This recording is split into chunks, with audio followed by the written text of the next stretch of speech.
Bismillahirrahmanirrahim. Assalamualaikum warahmatullahi wabarakatuh. Perkenalkan, nama saya Hidayati. Perkenalkan, nama saya Dian Diani dari kelas 3. Di sini kami akan membuat tape ketan dengan bioteknologi. Maksud tujuan kami untuk mengetahui peran bioteknologi dalam bahan pangan makanan. Tapai merupakan kuliner yang dihasilkan melalui proses fermentasi di Kabupaten Kuningan, Jawa Barat. Terdapat penganan yang bahan utamanya diolah bersama dengan tapai.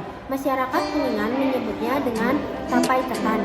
Kudapan ini cita rasa asam yang berpadu dengan rasa manis. Tapai merupakan kuliner yang dihasilkan melalui proses fermentasi. Di Kabupaten Kuningan, Jawa Barat, terdapat penganan yang bahan utamanya diolah bersama dengan tapai. Masyarakat Kuningan menyebutnya dengan tapai ketan. Kudupan ini memiliki cita rasa asam yang berpadu dengan rasa manis. Secara historis, tapai ketan berasal dari desa Ciberem, kecamatan Cibimbing, Kuningan. Dahulu kuliner ini hanya disajikan pada hari-hari besar agama Islam seperti menjelang Idul Fitri. Namun karena memiliki rasa yang enak, kini tapai ketan kerap disajikan dalam berbagai suasana dan menjadi kuliner khas yang banyak ditemukan penjualnya di seputaran Kuningan. Meski terlihat sederhana, proses pembuatan tapai ketan ternyata melewati berbagai tahap yang cukup rumit. Tapai diolah bersama dengan beras ketan hitam lalu difermentasi. Pada proses ini, tapai ketan akan dibungkus dengan daun jambu air dan diberi pewarna alami yang diambil dari daun katuk. Proses fermentasi beras ketan hingga menjadi tapai bisa memakan waktu hingga 3 hari sampai 1 minggu. Biasanya masyarakat Kuningan menggunakan ember warna hitam dan kerap udara sebagai media fermentasi. Proses fermentasi diyakini mampu meningkatkan kandungan vitamin B1. Vitamin B1 sangat baik untuk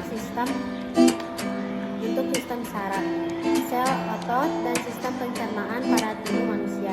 Selain nikmat, tapai ketan juga dipercaya bisa menjadi obat diabetes, pegal-pegal, serta mampu menjaga kesehatan kulit. Bahan untuk membuat tape ketan ada gula putih secukupnya, ragi secukupnya, dan ketan hitam 1 liter. Adapun alat-alat pembuatan tape, yang pertama ada baskom, panci, nyiru, sendok, toples, penyaring.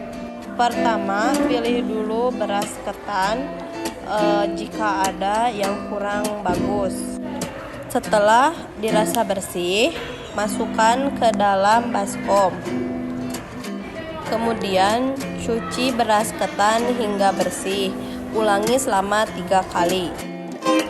Kemudian masukkan air ke dalam baskom yang sudah diisi dengan tape ketan yang sudah dicuci tadi.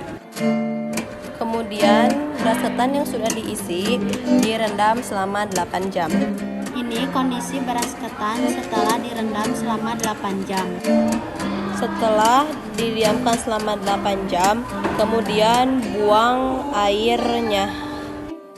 Setelah air dibuang, kemudian bersihkan lagi beras ketan selama 1 kali saja. Kemudian buang airnya.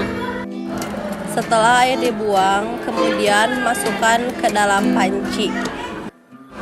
Setelah itu, masukkan air secukupnya ke dalam panci yang sudah diisi dengan beras ketan. Kemudian nyalakan api dan tunggu beberapa menit. Setelah mendidih, tiriskan beras. Setelah ditiriskan, kemudian masukkan beras ketan kepada baskom. Dan masukkan air ke dalam panci secukupnya. Kemudian beras ketan dikukus hingga matang. Setelah dikukus, kemudian pindahkan beras ketan tersebut ke dalam nyiru. Setelah di atas nyiru, kemudian diamkan hingga beras ketan dingin. Lalu haluskan ragi sampai halus. Masukkan ragi secukupnya dan gula secukupnya, lalu aduk hingga merata. Setelah diaduk merata, Kemudian masukkan ke dalam toples. Kemudian baluti dengan kain dan tunggu hingga 2 hari. Setelah itu baru bisa dibuka. Sekian dari kami. Mohon maaf apabila ada kata-kata kurang berkenan. Wassalamualaikum warahmatullahi wabarakatuh.